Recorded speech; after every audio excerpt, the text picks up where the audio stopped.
Olá, 23 de outubro de 2018, as principais notícias desta terça-feira estão aqui na TV Difusora. Após vídeo de filho de Bolsonaro, o presidente do Supremo Tribunal Federal fala em ataque à democracia. Ministro Alexandre Moraes classifica ato como irresponsável e sugere investigação de crime contra a Lei de Segurança Nacional. Entidades emitem nota por um ambiente sociopolítico, ético e democrático. No estúdio do Bom Dia, o presidente da OAB Maranhão fala sobre o assunto. 2 crianças morrem após serem baleadas na cidade de Santa Inês. No esporte, mudança de treinadores agita grandes clubes do futebol maranhense. O Bom Dia Maranhão está começando agora.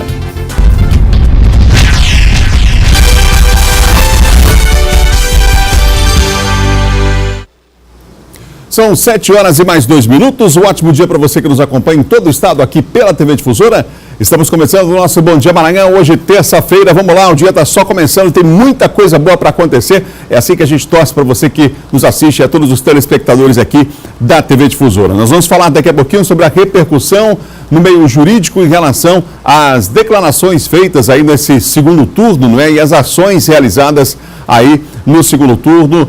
Nós vamos falar sobre, em especial, como que o Supremo Tribunal Federal repercutiu esse vídeo que circula nas redes sociais do filho do Bolsonaro. O candidato disse que já conversou com o filho do Bolsonaro pediu desculpas, mas enfim, a gente vai falar sobre esse assunto já já.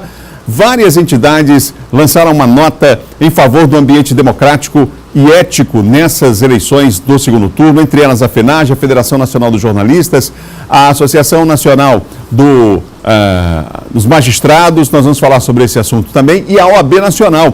Vamos repercutir o assunto aqui, entrevistando o presidente da OAB Maranhão, falando sobre a necessidade de ética nesses tempos aí, em especial nesse período. O ambiente acabou favorecendo o que essas entidades que representam a sociedade lançassem essas notas, atos violentos das mais diversas ordens aí, desde o primeiro turno. A gente vai falar sobre esse assunto já já, tá bom? Bom, mas nós mostramos aqui na TV Difusora várias reportagens já sobre obras inacabadas no campus da Universidade Federal do Maranhão, no Bacanga, aqui na capital. Ontem nós voltamos ao local para ver se houve algum avanço nas obras, mas o que encontramos foi um cenário pior do que da última vez que estivemos por lá. Só para citar um exemplo, o prédio onde funciona a Biblioteca Central da UFMA teve as obras iniciadas há quase uma década. A construção é imponente. No prédio, que fica logo na entrada da Universidade Federal do Maranhão, funcionaria a Biblioteca Central da instituição. As obras pararam há quase 4 anos e todo o investimento feito está se deteriorando. Parte do forro chegou a ser montado, mas agora, com a ação do tempo, ele está se deteriorando. O piso também terá que ser substituído. As obras da Biblioteca Central tiveram início ainda em 2010. Em 2012, os serviços deveriam ter sido finalizados, mas em 2014, quando o dinheiro deixou de ser repassado pelo governo federal, essa ainda era a situação do prédio. Hoje, para que as obras possam ser retomadas e concluídas, serão necessários recursos de aproximadamente R$5.500.000. A biblioteca é só um exemplo e as pessoas costumam falar muito da biblioteca porque ela está logo depois do portal de entrada. Mas nós temos diversos prédios que estão parados, alguns há quase uma década. A biblioteca ela foi contratada em 2010, deveria ter sido entregue em 2012. Estamos em 2018 e nada. Esse é outro exemplo do descaso. De acordo com informações colhidas na universidade, neste outro prédio iria funcionar o núcleo de ensino à distância. A estrutura foi erguida, mas as obras também não foram concluídas. Os serviços inacabados revoltam os universitários. É muito ruim a gente se deparar com várias obras inacabadas na universidade. É um prejuízo para a sociedade, é um prejuízo para a gente como aluno não ter esses bens que seriam de direito da gente estarem concluídos. A não conclusão dessas obras compromete até a segurança dos estudantes nas dependências da universidade. É uma situação em que a gente não se sente muito à vontade de andar por aqui, porque essas obras que estão em descaso, elas deixam muito com a segurança. Porque lá podem ter várias pessoas que a gente não conhece daqui, ainda mais porque a UFMA é um lugar aberto e fica do lado de um bairro não muito seguro. Atualmente, a Universidade Federal do Maranhão recebe do governo federal cerca de 1/3 do orçamento que era repassado à instituição em 2010. A falta de dinheiro precariza não só o ensino, mas todas as outras competências das universidades federais. Nós sabemos que os recursos pararam de vir. Embora a gente esteja sofrendo toda essa situação da falta de estrutura, é muito complicado você colocar, exigir, quando você sabe que o dinheiro aqui não está chegando, mas parado não estamos. Sabemos que devemos cobrar do governo federal, devemos estar atento ao dinheiro que chega na universidade para saber como é que esse dinheiro é usado. Só pontuar alguns aspectos aqui. Em relação ao prédio que nós mostramos aqui, a informação que tínhamos sobre ensino à distância. A nossa produção não conseguiu informações a respeito desse prédio junto à universidade. Nesse caso, a culpa foi nossa aqui da produção da TV Difusora. Quanto ao prédio da biblioteca, a Universidade Federal do Maranhão informa que a construção da nova Biblioteca Central se encontra paralisada devido ao abandono pela contratada, tendo sido a empresa multada e impedida de licitar. A universidade também destaca que será republicado o edital de licitação de complementação das obras. O valor é mais do que nós mostramos na reportagem, aproximadamente 6,3 milhões de reais. Mas a universidade não informou quando isso vai acontecer. Provavelmente porque o governo federal não deu ainda esta posição. Quanto à questão da violência, é preciso lembrar o seguinte, é preciso ter cuidado em relação a algumas falas. Onde que está a violência hoje? Está em um bairro, está em outro? A violência, né? Está em todo lugar, enfim, a solução da questão da violência passa por uma série de aspectos que não só policialescos, né? Então, que fique claro isso, a universidade também não pode fechar os seus muros para a comunidade ali do entorno, isso não resolveria nada. Havia uma proposta há um tempo disso, a universidade, é claro que, né, no seu entorno ali do campus do Bacanga, algumas obras foram realizadas, entre elas, inclusive, algumas obras foram realizadas para dar maior segurança, mas impedir a comunidade de passar pelo campus é impossível, né? Aliás, a comunidade já estava lá antes da chegada da própria universidade. Só para a gente pontuar alguns aspectos aqui em relação à reportagem. São 7h08. Olha, há um pouco mais de uma semana para o dia de finados, cemitérios na região metropolitana de São Luís estão enfrentando dificuldades devido à falta de vagas para sepultamentos. É isso mesmo, vamos ver. O cemitério do Gavião, mais tradicional de São Luís, opera no limite da capacidade. Com 17 mil túmulos, só consegue atender às novas demandas quando faz a reciclagem dos túmulos, cujas famílias, que são donas, deixam de cumprir com as obrigações contratuais. São Luís possui 9 cemitérios públicos, onde são disponibilizadas 48 mil sepulturas, praticamente todas elas ocupadas. Mas é válido lembrar que a lei estabelece um período de 5 anos para que sepulturas abandonadas e em situação de inadimplência sejam disponibilizadas para outras famílias.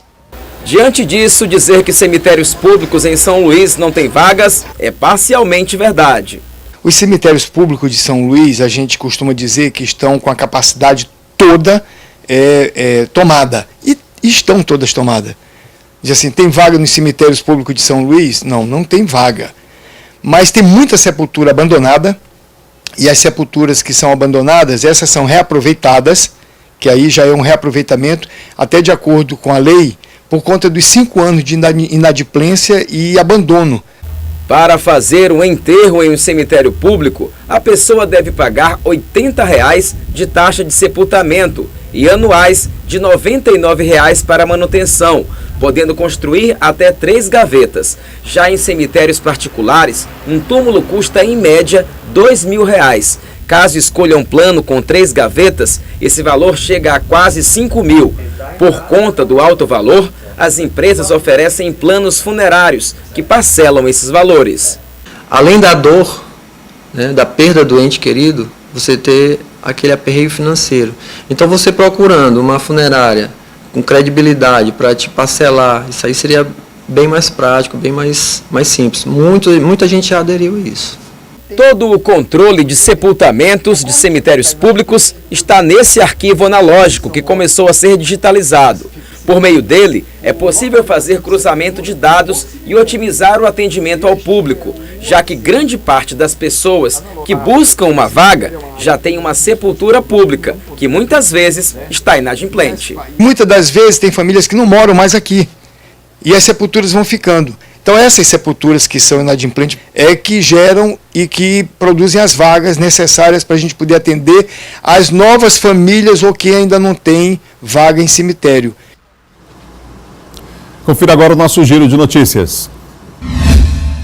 A Universidade Estadual do Maranhão inaugura hoje, com a presença do governador Flávio Dino, o pórtico de acesso à cidade universitária Paulo VI, em São Luís. A entrega da obra, autorizada no final de 2017, faz parte de um conjunto de construções e reformas de prédios e laboratórios de ensino e pesquisa em diversos campos da UEMA em todo o Maranhão. A Prefeitura de São Luís registrou uma redução de aproximadamente 60% no número de casos de dengue e 68% de zika vírus e chikungunya na capital. Os dados foram observados entre janeiro e setembro deste ano e comparados com o mesmo período do ano passado. As ações são realizadas de forma articulada e integrada, envolvendo as áreas de saúde, limpeza pública, educação e meio ambiente. Em São Luís do Caru, a 358 quilômetros da capital, um professor de futebol, César Augusto, mais conhecido como Jerusa, foi condenado a 28 anos e 6 meses de reclusão pelo abuso sexual de 2 adolescentes e tentativa de abusar de um terceiro. Segundo as investigações, as vítimas participavam de um time de futebol e recebiam propostas de dinheiro para manter relações sexuais com ele. A denúncia foi oferecida pelo promotor de justiça de Bom Jardim, Fábio Santos Oliveira.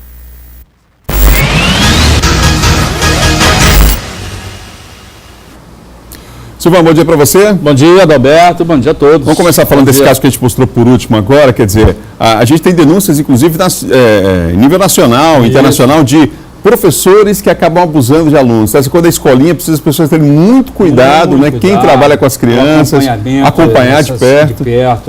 Porque hoje o grande sonho dessas crianças, né?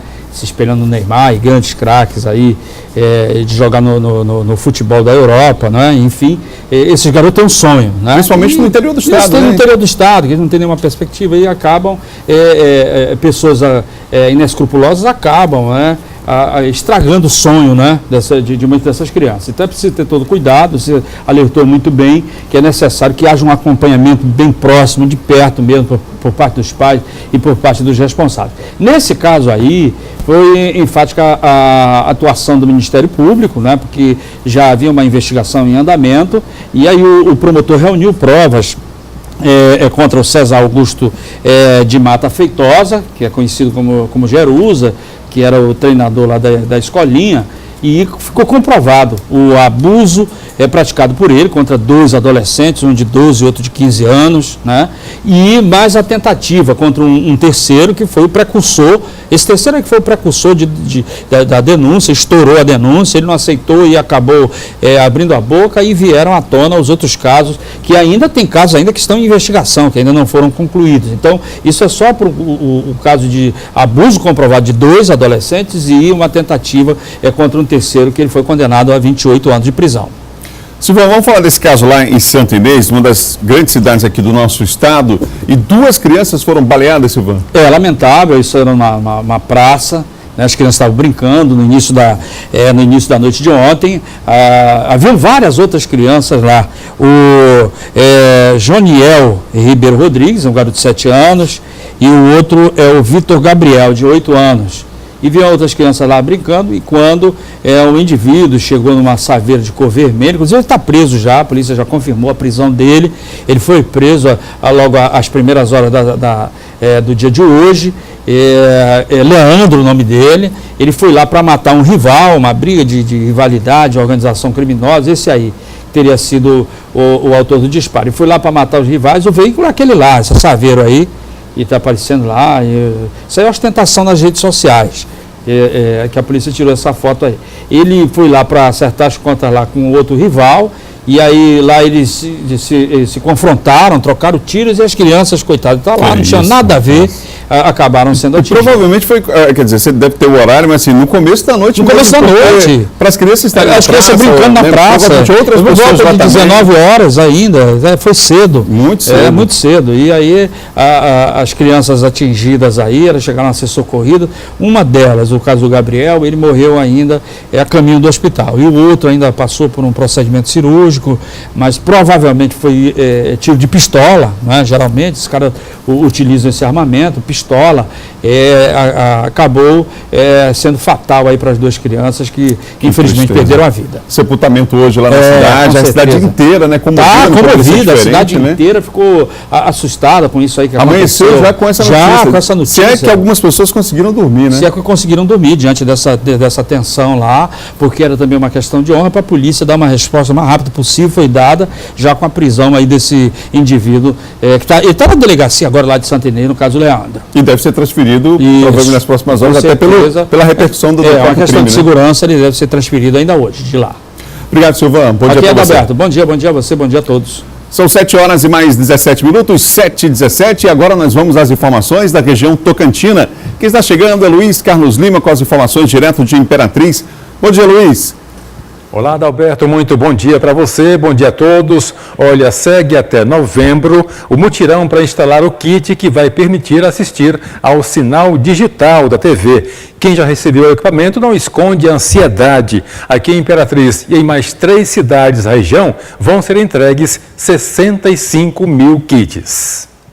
O sinal analógico ainda nem foi desligado e a TV da Maria do Carmo já estava assim. A dona de casa fez o agendamento e recebeu o kit digital há cerca de um mês e ficou no aguardo do mutirão de instalação de conversores digitais nas residências. Achei muito bom, muito bonita a imagem, está muito linda. O mutirão segue até novembro de forma integrada, com agendamento e instalação. No total, serão entregues mais de 65 mil kits em Imperatriz e mais 3 municípios. Nós colocamos os mutirões justamente para essa questão de comodidade das pessoas, né, que elas pudessem receber esses instaladores na sua casa, até porque muitas pessoas, embora a instalação seja um processo muito simples, as pessoas encontram dificuldade de manusear, que seja a antena ou o conversor. Quem não fizer a adaptação ficará sem acesso aos seus canais favoritos de todas as emissoras de canais abertos, pois o sinal analógico vai deixar de ser transmitido no dia 5 de dezembro. A Unidade Móvel de Combate ao Câncer continua atuando aqui em Imperatriz. Para ser atendido, basta apresentar o cartão do SUS e comprovante de endereço.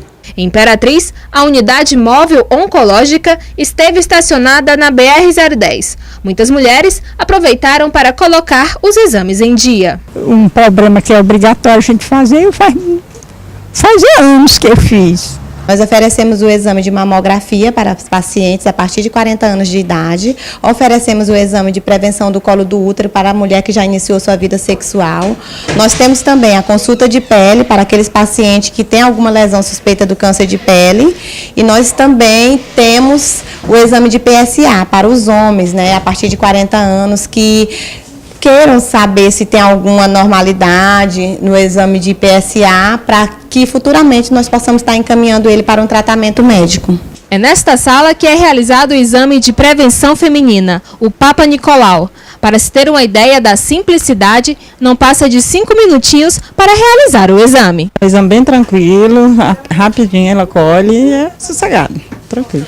É muito importante, tem que fazer todo ano, a gente tem que se prevenir. Para ser atendido, basta apresentar o cartão do SUS e comprovante de endereço. Com os documentos em mão, é só comparecer na unidade e aguardar o atendimento. O câncer, tanto de mama como o câncer de próstata, o quanto antes eles forem diagnosticados, é muito mais fácil de ser curado. É isso, Adalberto. Prevenir é sempre melhor que remediar. E a gente volta com você aí no estúdio. Tem toda a razão, Luiz. E pode fazer a diferença, né? Inclusive aí, com mais tempo de vida, com um tempo de tratamento, a prevenção é sempre fundamental. São 7 horas e 20 minutos. No próximo bloco, o ex-prefeito de Pindaré e secretário são condenados por atos de improbidade administrativa. Assunto para John Coutrin. E mais, a partir de hoje, eleitores só podem ser presos em flagrante delito. Já já o Eduardo atualiza a gente com as principais informações desses dias aí que antecedem as eleições. Imagens ao vivo nesse momento da Avenida Vitorino Freire, aqui na capital maranhense, no bairro da Areinha. Nós voltamos já já com Bom Dia Maranhão.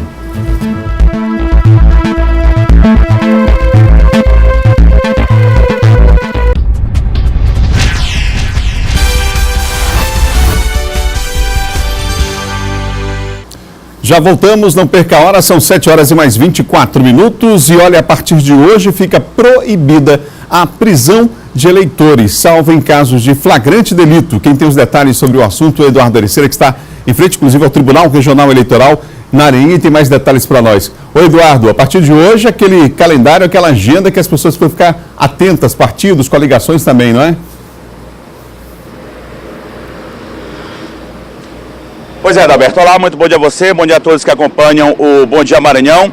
Pois é, apenas 2 exceções. A partir de hoje, faltando 5 dias, aí uma característica semelhante, uma conduta semelhante a que aconteceu já no primeiro turno das eleições, e a partir de hoje, faltando 5 dias aí para o segundo turno das eleições 2018, as pessoas não podem ser presas, com apenas 2 exceções. Em caso de crime em flagrante delito, em caso de flagrante, a pessoa pode acabar sendo presa, ou então, se acontecer, se tiver alguma situação aí de sentença criminal condenatória, de crime inafiançável. Nessas 2 situações, aí sim, as pessoas podem acabar sendo presas. Como você disse, Adalberto, a gente fala aqui ao vivo, em frente à sede do Tribunal Regional Eleitoral, e tem algumas outras informações importantes que devem ser repassadas ao público que acompanha aqui o Bom Dia Maranhão. Os tribunais regionais eleitorais têm também até hoje para divulgar na internet os pontos de transmissão de dados que funcionarão em pontos distintos do local de funcionamento da Junta Eleitoral, e também hoje termina o prazo para que os representantes dos partidos políticos e coligações, a Ordem dos Advogados do Brasil e também o Ministério Público peçam verificação das assinaturas digitais do sistema de transporte de arquivos da urna eletrônica. Roberto, a gente lembra que o segundo turno das eleições acontece já nesta semana, no próximo domingo, dia 28, e pessoas aí de todos os estados, de todo o Brasil, vão votar nesse segundo turno para a escolha do presidente da República. Vai haver segundo turno aqui no país e, além do Brasil, em outros 99 países. Além disso, uma outra informação importante, em 19 municípios brasileiros vai acontecer a chamada eleições suplementares. São 19 municípios e aqui no Maranhão vai acontecer em uma cidade essa eleição suplementar, é no município de Bacabal. Os eleitores de Bacabal vão às urnas, além de escolher o novo presidente aqui do país, novo presidente do Brasil, também vão escolher prefeito e vice-prefeito. E só para finalizar, outras 2 informações também importantes aqui relacionadas a datas: as audiências de gerações de mídias e de carga e lacre das urnas eletrônicas relativas agora ao segundo turno das eleições 2018. No Maranhão começou no dia 17 de outubro e termina no próximo dia 25, portanto, na próxima quinta-feira, e as cargas e lacres ocorrerão a partir das 8 horas da manhã no depósito de urnas localizado aí na sede do Fórum Eleitoral, aqui perto de onde a gente está, no bairro da Madre Deus, no Fórum Eleitoral, e esse processo segue até o dia 24, portanto, até amanhã. Voltamos ao estúdio com você, Adalberto. Obrigado, Eduardo, pelas informações. Agora nós vamos a participação do nosso especialista em política, John Coutrin.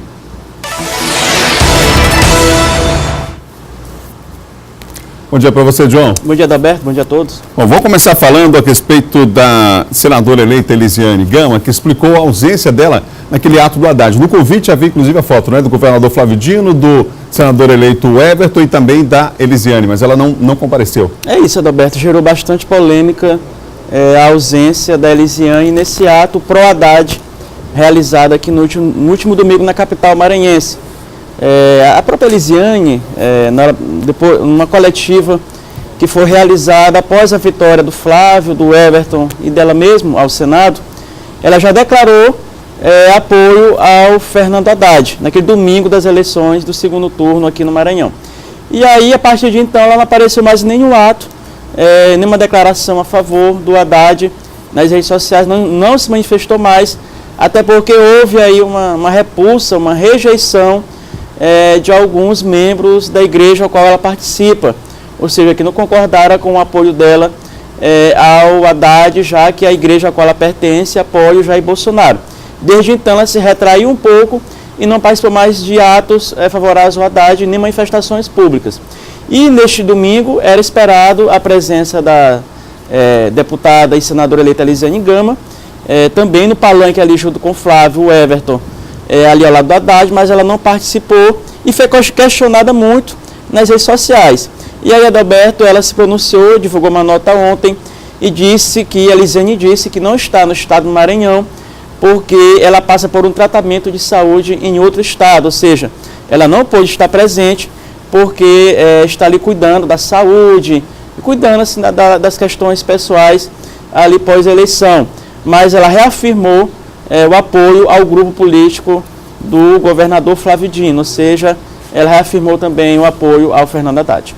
Ô João, o ex-prefeito de Pindaré e secretário foi condenado por atos de improbidade administrativa. Explica pra gente. O Manuel Silva Filho e o secretário dele foram condenados. O Ministério Público aceitou ali uma ação de improbidade, uma ação civil por improbidade administrativa contra esse ex-prefeito de Pindaré, o Manuel Silva Filho. Ele vai ter que aí devolver R$132 mil, ele com o secretário. E o que aconteceu, Adalberto, lá em Pindaré, quando ele foi prefeito? Ali ele colocou valores maiores em relação às obras que eram realizadas no município, ou seja, valores muito maiores e obras até que não foram realizadas. Então, há essa ação de improbidade administrativa contra ele, inclusive pedindo aí foi acatada, inclusive, suspensão dos direitos políticos dele por 8 anos, proibido de contratar com o poder público e ressarcimento ao erário público. Ali, Adalberto, também problemas em licitações realizadas na gestão dele, então, de obras, inclusive, que não aconteceram e outras que foram, digamos assim, superfaturadas. Então, o ex-prefeito Manuel Silva vai ter que responder por isso. Mais um prefeito maranhense arrolado nessa série de denúncias aí em relação a administrações. Continua esse problema, Adalberto, no Maranhão, de licitações fraudulentas, de obras superfaturadas e de obras que nunca saíram do papel. Ô João, a candidata Marina Silva declarou ontem voto ao Haddad. Ontem o Haddad foi entrevistado na TV Cultura, no programa Roda Viva, e ele falava de que estava muito feliz em ter, porque ele foi ministro, inclusive, no mesmo tempo, né, o da Marina, e muito feliz com essa declaração pública dela. A Marina e o Haddad foram ministros do Lula, e acho até que demorou esse apoio da Marina Silva ao Haddad, pensei que era até antes. Mas da mesma forma que o PDT, no mesmo caminho, ela acabou também adotando aí um apoio crítico, um posicionamento crítico em relação ao apoio ao Haddad. Mais uma vez, a tônica, o centro foi o fortalecimento da democracia, guardar a democracia contra aí o candidato Jair Bolsonaro. Portanto, a Marina Silva, que saiu das urnas com uma votação muito ruim em relação à eleição passada, quando ela teve aí uma votação surpreendente, mais de 20%, nestas eleições ela saiu bem abaixo da expectativa. E aí, Adalberto, é importante destacar também, claro, além disso, outro fator é a ausência do Bolsonaro, confirmou a ausência dele no debate de sexta-feira da Rede Globo, não vai, já mandou avisar, porque ele acha que poderia haver algum problema com a bolsa de colostomia dele, poderia romper lá no debate, causar constrangimento. Então, não vai haver mais debate sexta-feira na emissora, e aí por conta da ausência do Bolsonaro. Ô João, após o vídeo que a gente mostrou ontem aqui no Bom Dia do filho do Bolsonaro, em relação ao Supremo Tribunal Federal, falando do fechamento do Supremo, o presidente do Supremo, ministro Dias Toffoli, se manifestou. A gente tem inclusive aqui imagens dessa nota, eu queria que você falasse sobre isso, a repercussão, não só dessa nota do ministro, mas vários outros ministros, como Alexandre de Moraes, em uma palestra ontem, também se manifestou sobre o assunto, né? Todos eles se manifestaram, Adalberto.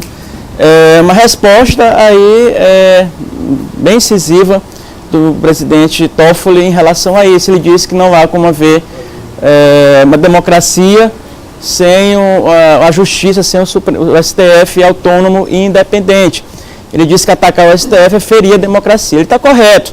É importante destacar também que essa nota do Toffoli não vale só para o filho do Bolsonaro, que segundo ele foi um arrobo juvenil, que pediu desculpa e tudo, mas vale também, inclusive, para outras declarações que foram feitas no passado, inclusive um deputado federal do PT, o Valdir Damus, e também o próprio Disseu, que também proporam no passado, eles petistas, fecharem o STF e também limitarem os poderes do STF, ou seja, vale para todos essa declaração, tem que ser sim respeitada, os princípios democráticos, e aí é importante todos os ministros terem se manifestado, repudiado essa declaração infeliz do filho do Bolsonaro, que até agora não explicou, até agora não entendi a explicação dele em relação àquela declaração. O pai tentou colocar aí panos quentes, mas ninguém entendeu. Eu acho que é necessário que todos se manifestem contra, inclusive o FHC ligou, falou ontem com o Haddad, viu, Adalberto?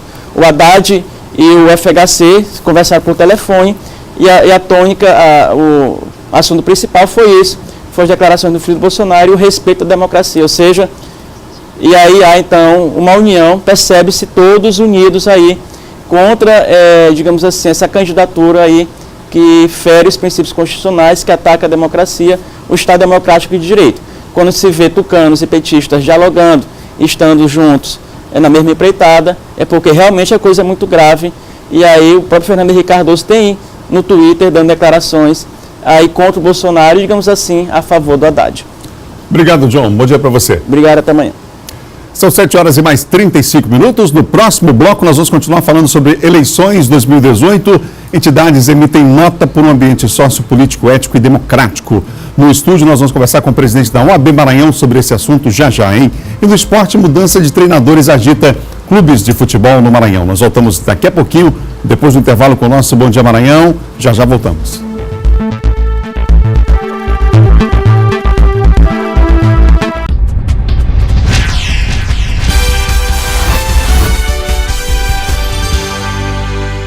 São 7 horas e mais 38 minutos. Você ligado aqui no Bom Dia Maranhão. Preocupadas com o ambiente das eleições no segundo turno, várias entidades representativas da sociedade civil organizada emitiram nota nesta segunda-feira.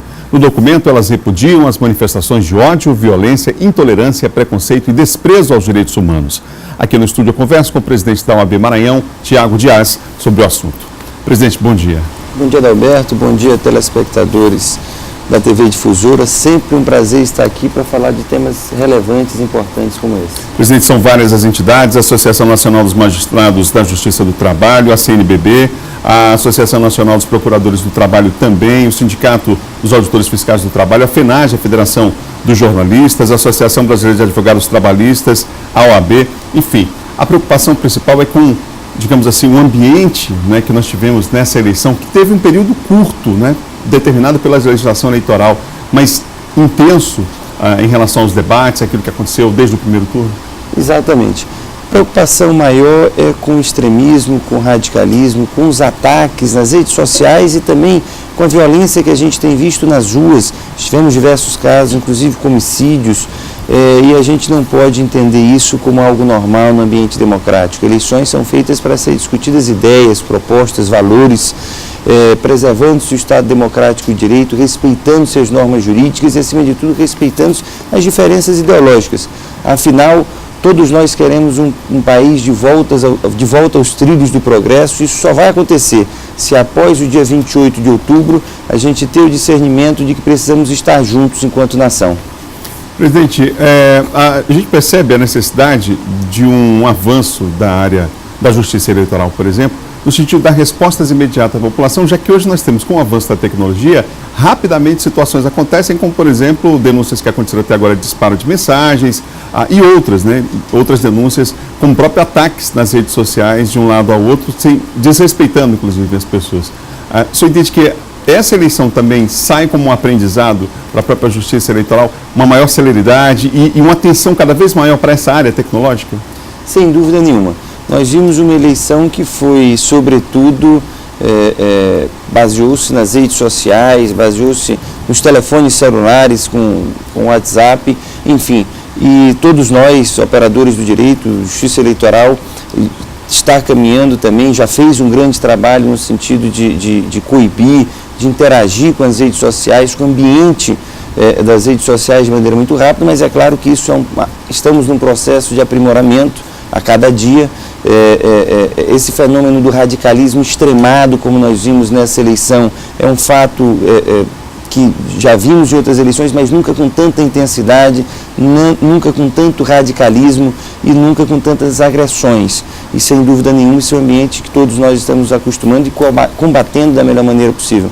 Você tem uma ideia, Adalberto, nós lançamos no dia 10 de outubro, OAB, com as Defensorias Públicas do Estado da União, um observatório de intolerância política, tendo em vista que após a eleição do primeiro turno, a gente viu um grande número de ataques, de preconceito contra os nordestinos. Isso é intolerável, como disse, qualquer que seja a decisão democrática do eleitor, ela precisa ser respeitada em qualquer lugar desse país. Nós tivemos uma mudança, uma mini reforma, digamos assim, na legislação eleitoral, e nessa eleição não tivemos o financiamento privado da campanha, né? Mas é preciso avançar mais ainda nessa legislação, ou seja, como eu falei, foi uma mini reforma, existem pontos que ainda precisam ser tratados com mais rigor, enfim. Um avanço do legislativo nesse sentido, e até daqueles que estudam esse campo, né, do conhecimento, pode significar uma eleição onde haja de fato uma justiça, um equilíbrio maior? Sem dúvida nenhuma. Precisamos avançar em alguns pontos na questão das propagandas eleitorais, nas questões de coibir as fake news, que foi, sem dúvida nenhuma, um dos grandes problemas dessa eleição, de parte a parte, de todos os partidos políticos. Isso precisa ser coibido, combatido com mais rigor, porque em eleição não deve prevalecer em verdades inventadas por ninguém. Tem que prevalecer, como disse, são as ideias, são as propostas, são os compromissos de cada candidato com o país. Nós temos, inclusive, algumas imagens aqui, a gente lá no site da OAB Nacional, nós fizemos, né, temos uma imagem exatamente dessa nota que foi publicada, assinada por todas essas entidades. Esse momento de união dessas entidades representativas da sociedade no campo do direito e das instituições sociais, ele mostra um fortalecimento, sim, da nossa democracia, à medida que, independente de quem seja o candidato a vencer, mas que essas bases não devem ser alteradas de forma alguma, e principalmente o respeito à Constituição, presidente? Exatamente. Não há salvação e não há caminho de progresso fora da lei, fora da Constituição. Nós precisamos defender a nossa Constituição, os predicados da Constituição de 88, os direitos sociais, os direitos trabalhistas, os direitos e garantias individuais de cada cidadão. É dentro da Constituição que está o caminho desse país e, sem dúvida nenhuma, as instituições sérias, as instituições responsáveis têm que fazer a defesa da Constituição. Você tem que ter em mente exatamente que levamos muitos anos para consolidar o Estado Democrático de Direito, temos instituições sólidas, instituições importantes e precisamos preservá-las. Quanto aos operadores do direito, especificamente os advogados, nesse período das eleições, como é que o senhor avalia o respeito às prerrogativas desse profissional nesse período do primeiro turno? Olha, a Ordem tem acompanhado muito de perto isso, tivemos plantão da nossa Comissão de Prerrogativas no primeiro turno das eleições, junto com a nossa Comissão de Direito Eleitoral, fazendo exatamente esse monitoramento e atendendo a toda chamada que foi feita na questão de violação de prerrogativas. Não houveram casos graves de violação, mas a gente tem acompanhado e acompanhou e vamos acompanhar no segundo turno de maneira muito próxima. Teremos também plantão no próximo domingo, tanto de prerrogativas como da Comissão de Direito Eleitoral, com o nosso observatório de intolerância política. Estaremos o dia inteiro no AB, acompanhando, recebendo denúncias, recebendo manifestações para que tomemos todas as providências necessárias. Presidente Tiago Dias, obrigado pela entrevista aqui no Bom Dia Maranhão, que tenhamos no domingo uma boa eleição, né? Muito obrigado, Adalberto, eu que agradeço, sempre um prazer estar aqui e uma boa eleição para todos nós. E o desejo de que após dia 28 de outubro o país saia unido e coeso como precisamos para voltar aos trilhos do progresso. Obrigado mais uma vez.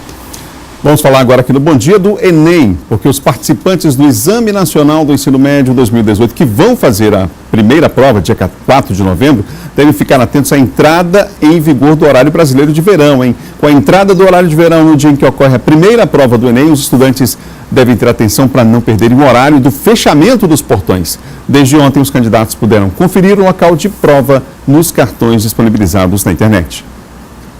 Esses estudantes já estão na reta final do ensino médio. O próximo passo é se submeterem às provas do Enem, que ocorrem nos dias 4 e 11 de novembro. Com medo de qualquer imprevisto, a Maria Eduarda se antecipou e já consultou o cartão de inscrição. Hoje eu verifiquei o meu, já sei o local, já sei o horário, então já está tudo certo. Estou segura com relação a isso. Tu conseguiu consultar por onde?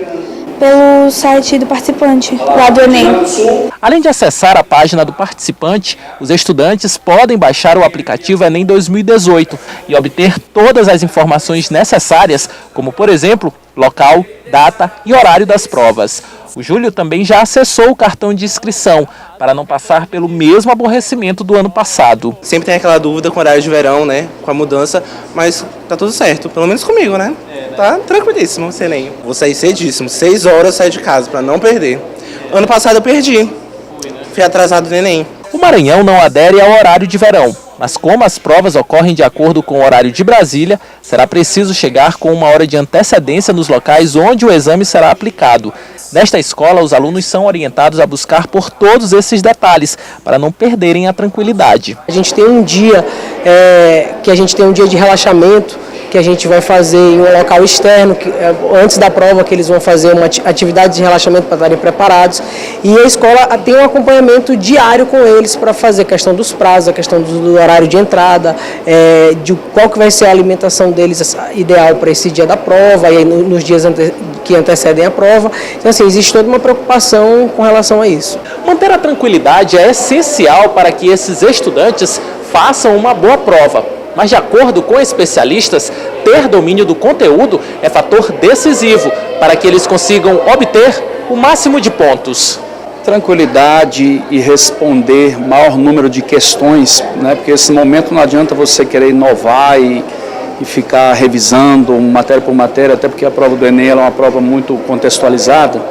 Então, o ideal é você resolver o maior número de questões para que você reduza principalmente a ansiedade no momento da prova.